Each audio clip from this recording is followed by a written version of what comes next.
I made these mistakes at my first live event.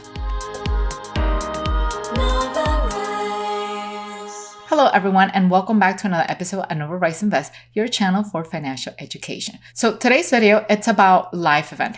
I know some of you could be business owners looking to throw an event for your clients, or that some of you might be event planners or starting in the career as an event planner, and you're looking for tips to make the most out of your event in the most convenient and effective way as possible, monetarily and also time-wise. So just to give you a little bit of background, we had our first live event at Novarise in July for the students of our real estate investment program. We started off the event with a very select group because it was our first. So we wanted to give our best, and if for whatever reason we encountered some setbacks, we were hoping that we could fix them fast enough because we were dealing with a smaller amount of people in comparison to other graded events that we had been to. So in total, we have about 54 people, and the event was designed to be very intimate. The purpose of the event was to bring all the real estate investors together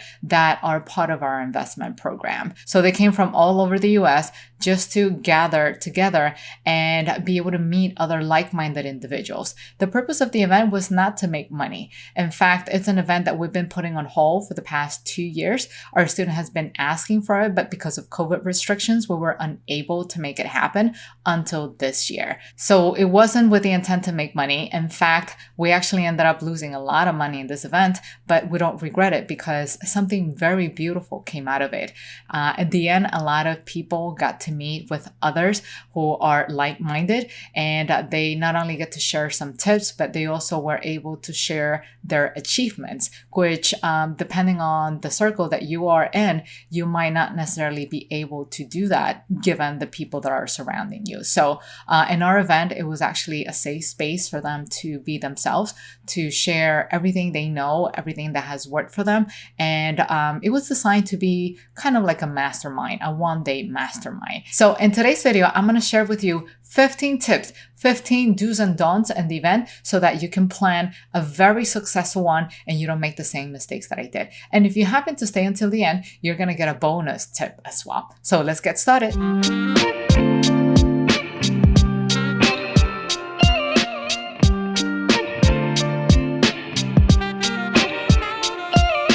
All right, so the way we're going to go over the tips is that we're going to break them down. So we're going to break them down as tips for before the event, things that you should keep in mind, and things to do during the event, okay?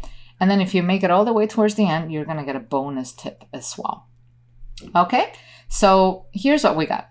What should you keep in mind before throwing the event? Well, you need to do planning, right? You typically need to start going over the logistics. How many cups do you need? How many napkins? Any tablecloths, any utensils, any coffee, any tea, yada, yada. All of the things that you will need to have present to make your guest stay a lot more comfortable. So the way we took care of all of our materials or all of our logistic items is that we use Amazon to take care of it. Why? Because we have a corporate account with Amazon, and Amazon has great pricing. Not just that, but Amazon also helps you save a lot of time because you won't have to deal with traffic, which will end up costing you money and gas. And also you won't have to worry about, investing your time in the purchase of those products, because I don't know about the rest of the US, but at least in New York, I've noticed that every time you go into a store, you find less and less stuff. You actually get more chances of finding something online and have it shipped directly to you. So in our case, we decided to use Amazon. It doesn't have to be Amazon for you. Some people use Walmart, some people use Target, whatever company you want to use that makes your life easier and can deliver everything you need to the comfort of your door, right? So that's the most important. That's what we decided to do. So we got great pricing and we also saved a lot of time on the planning. Second, if you're looking for a venue, we utilize Peerspace to find that venue.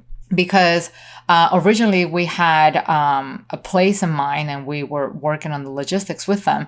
But ultimately what they ended up doing is there was always an add-on, and there was an add-on here, an add-on there. And towards the end, we just didn't like that. So we decided to call it off, and we ended up going with Peerspace, which was recommended by a good friend of mine.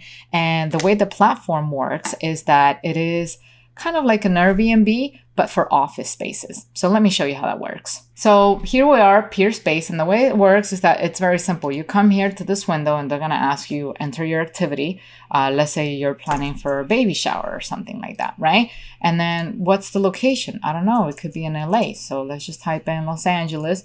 And then when, let's say you forgot to pick the venue, or like us, you decided to call everything off at the very last minute. And lucky for us, we were also able to find a venue at the very last minute. So let's just quickly do on a search. And voila, you're going to find plenty of spaces here. And some of them are actually very affordable in comparison to other venues that you will typically want to use, right? So for example, you have this room right here for a baby shower that can fit up to 8 people for $59 an hour. But then you have one rooftop here where you can fit up to 60 people for $125 an hour. Just keep in mind that depending on your location, some places might be more affordable than others. But I like to think that this is still relatively cheap compared to other venues. So let's say, for example, this one, you have the studio that allows space for dancing and all for 25 people for only $69. Or this one, large open space over here for $40, and you can fit up to 50 people in it. So it's your call, it's your judgment. Look at this one. You have a house with a green door with pool for only $75 an hour. And you can throw a party there that can fit up to 70 people. So you name it. This is definitely a lifesaver, at least it was for us. And we highly recommend it. For those who are actually interested, we're going to leave the link down in the description box below so you can check it out. Now, back to the tablet. Tip number 3. Include everything related to their stay. And that I mean hotel or Airbnb info and parking. So at this point, I openly admit that we could have done a better job. So the way we present the recommendations is that we recommended areas where people could stay in and hang out because Anthony and I are a bit more of like adventurous people. And so we made the mistake of assuming that most people will probably want to do the same thing because they're coming to New York and they'll probably want to explore the area and stuff like that. But then after we got the feedback from our attendees, we realized that at the end of the day, what matters the most is convenience, because they were in New York to learn. And yes, some of them stayed in the city a couple of extra days to hang around. But for the first couple of days, all they care about was to learn. So it was important for them to get a list of hotels nearby the venue where we were hosting our event, as well as parking recommendations, because in New York City, you can't just openly park on the street, and it's not like you can just park on any venue. Otherwise, your car will be towed. So it has to be parked in a garage at a certain fee. And we could have made our students' life a lot easier if we provided with a list of available parking slots within the vicinity. So that way it could have saved them more time when it came to them arriving at our venue. Now, moving on to the next point, and a very important one, is to delegate, okay? Delegate the logistics to somebody who actually has experience in events. One of the things that we could have done better is that we didn't think it was a big deal organizing tables and chairs. We figured, well, we could just do it. And typically it could have worked well if you had space. But remember, the event actually took place in New York City. And if you're familiar with New York City, space is tight in New York. And although our venue was relatively large for a place in New York, it was still small in comparison to other venues in the rest of the states, right? So we had 54 tickets sold. And for whatever reason, we couldn't fit all 54 chairs. There was always 10 chairs who was giving us a hard time. And we were trying to flick it back and forth until we finally were able to figure it out and fit all 54 chairs for our attendees. But by the time we finished that, it was already 11:30 at night the night before of the event. So you can imagine the level of stress that we were going under. So definitely delegate that to someone to take it off your plate so that you can focus on the important things, which is the rehearsal. And a rehearsal is really important before an event. Now I have a bigger appreciation for wedding rehearsals because you want to make sure everything goes well. But in our case, because we were busy fixing up the tables and the chairs up until 11:30 the night before, we didn't really have much time to rehearse the event. In fact, we were only able to do one rehearsal, and that was it. We finished our preparation and the rehearsal roughly about 12:30 midnight, and then we had to be up early for the day of the event. So we're definitely sleep deprived. Thankfully, we have a great team and everything came out just fine. And people were happy with the event that we held. But this is something that you don't want to do on a regular basis because this was only our first event. Imagine if you did this over and over again. You will be pretty much burned out if you don't do this properly. So always delegate and always do the rehearsal. In fact, a funny story about the rehearsal. I had everything meticulously planned with detailed instructions and everything as to what each member of our team were going to do. And the most important thing we forgot to do, which was to assign someone who was going to introduce Anthony and I as the host of the event. We didn't have anyone to introduce us. And luckily, one of our team members were able to do that. She stepped it up and she was able to make that happen.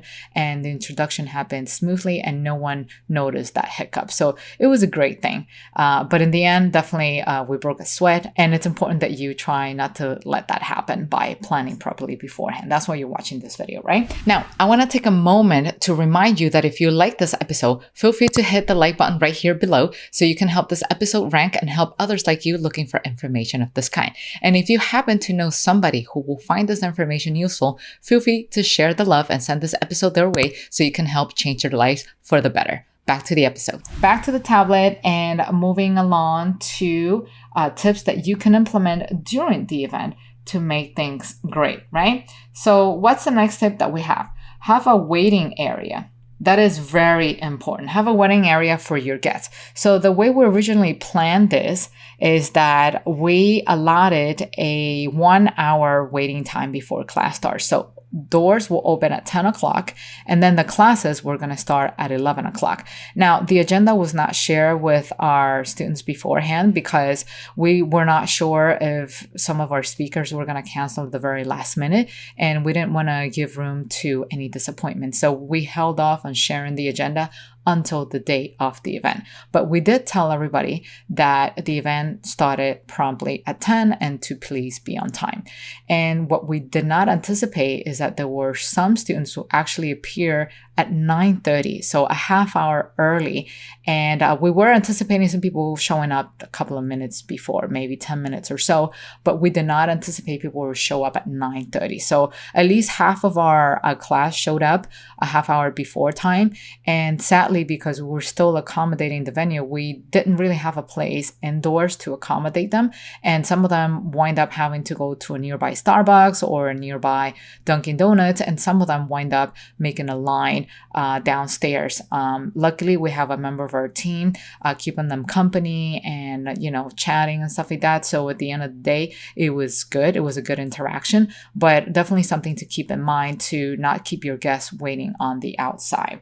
Now, another lesson that we learned is that during check-in, that we need to ask everyone beforehand to have their ID. It is definitely a tip that you have to keep into consideration because the last thing you want is to have a long line and then people not be ready. And by the time they get to you at the table to do a check-in, they cannot find their ID. So the best way to expedite that is to ask your guests to have the ID in hand. And you have to check ID because you got to make sure that the person in front of you is in fact the person who actually bought the ticket. The last thing you want is to have somebody show up a couple of minutes later and then find out that someone else has already taken their seat. So having a check-in process, an efficient check-in process, is very important. Now, the next tip is to ask everyone beforehand to silence their phones. Kind of like the way you will see in the movies, right? Like you will see that big screen saying, please silence your phone before you start the movie.